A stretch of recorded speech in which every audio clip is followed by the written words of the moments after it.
Quem nunca passou por essa situação, né? A gente cria o índice, revisa toda a lógica, mas aí em produção a query simplesmente se arrasta, fica aquela lentidão dolorosa. E aí, quando a gente vai investigar e abre o plano de execução, lá está ele, o culpado, um tal de scan, comendo todo o hardware da máquina. Para a gente entender o que está acontecendo, vamos fazer uma pequena investigação. Primeiro, vamos conhecer bem quem é o vilão, o scan, e depois o nosso herói, o seek. Aí vamos resolver o mistério.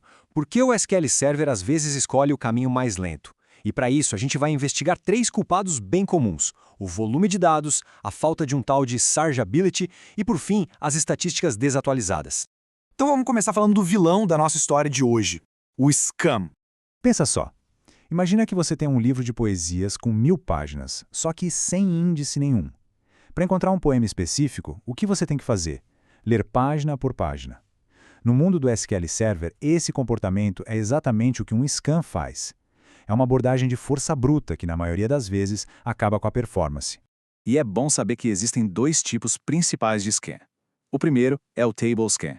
Ele acontece em tabelas do tipo heap, que são aquelas sem uma ordem definida. É o nosso livro de poesias, totalmente desorganizado. Agora, o index scan, esse é mais traiçoeiro. Ele acontece quando a tabela até tem um índice, mas ele não serve para aquela busca específica. É como ter um índice por título de poema, mas precisar procurar pelo nome do autor. O índice não ajuda em nada, e o banco de dados tem que ler tudo do mesmo jeito. O perigo real do scan é o gargalo gigantesco que ele causa no I/O, sabe, na leitura escrita de disco. Durante essa operação, o SQL Server pode chegar a carregar milhões de páginas do disco para a memória, só para jogar 99% delas fora logo em seguida. É um desperdício absurdo de recursos.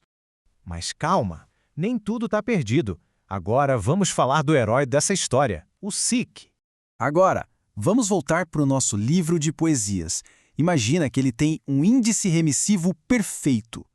Você olha no índice, encontra o título que quer e ele te diz, página 450. Você vai direto para lá. É uma busca cirúrgica, precisa. Isso é o que a gente chama de index seek. E como é que essa mágica acontece? Bom, por baixo dos panos, o motor do banco de dados usa uma estrutura muito inteligente chamada B-tree, ou árvore balanceada. Pensa nela como se fosse uma árvore de verdade, só que de cabeça para baixo. Lá no topo, a gente tem a raiz, que é o ponto de partida. Os galhos, que são as ramificações intermediárias, funcionam como placas de trânsito, guiando a busca pelo caminho certo. E lá na ponta, nas folhas, é onde a informação que a gente procura finalmente está. E o resultado disso tudo, uma busca muito, mas muito mais rápida. E que economiza recursos preciosos de disco, CPU e memória, deixando o servidor livre para cuidar de outras coisas.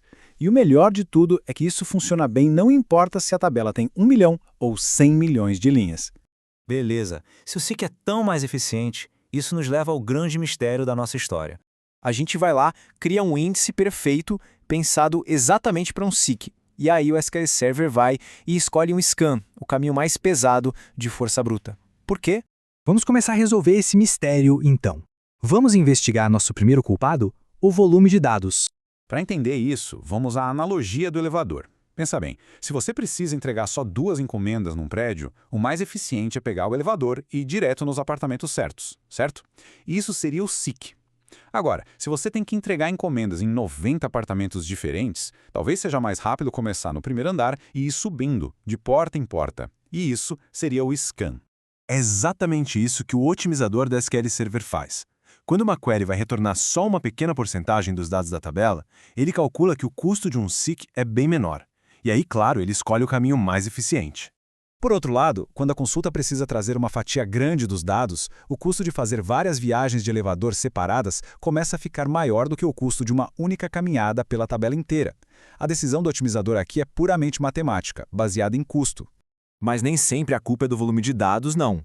Às vezes, o problema está na forma como a gente escreve a nossa query. E isso nos leva direto para o nosso segundo culpado, a falta de searchability. Uma consulta é o que a gente chama de sargable, quando ela é escrita de um jeito que permite que o banco de dados use um índice. O problema é que, quando a gente usa uma função direto na coluna, tipo year data, a gente acaba mascarando essa coluna pro otimizador. o SQL Server não consegue mais usar o índice de data e é forçado a fazer um scan, ou seja, ler todas as linhas e aplicar a função em cada uma delas. A forma correta nesse caso seria reescrever a query para usar o intervalo de datas. Aí sim, o índice pode ser usado com toda eficiência. E agora vamos para o nosso terceiro e último culpado: as estatísticas desatualizadas. As estatísticas são como se fossem o censo do banco de dados, ou pensa nelas como o manifesto de carga de um navio. O otimizador de consultas do SQL usa esse manifesto para estimar os custos de cada operação e decidir qual caminho é o melhor. Agora, imagina se esse manifesto estiver errado. Se ele diz que a carga é pequena, mas na verdade ela é enorme. O otimizador vai tomar uma decisão ruim. Ele pode acabar escolhendo um scan super caro por puro erro de cálculo. Tudo porque foi enganado por informações que não estavam atualizadas. Então, o que a gente aprende com tudo isso? Fica bem claro que, para ter performance de verdade, não adianta só criar um índice e pronto. É preciso ter certeza que ele é o índice certo para aquela consulta. A query precisa ser sarjable, ou seja, escrita de um jeito que ajude o índice.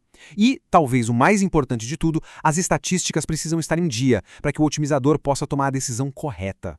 É esse nível de cuidado, sabe? De verificar não só se um índice existe, mas se o SQL Server tem todas as condições para usar ele do jeito mais eficaz possível.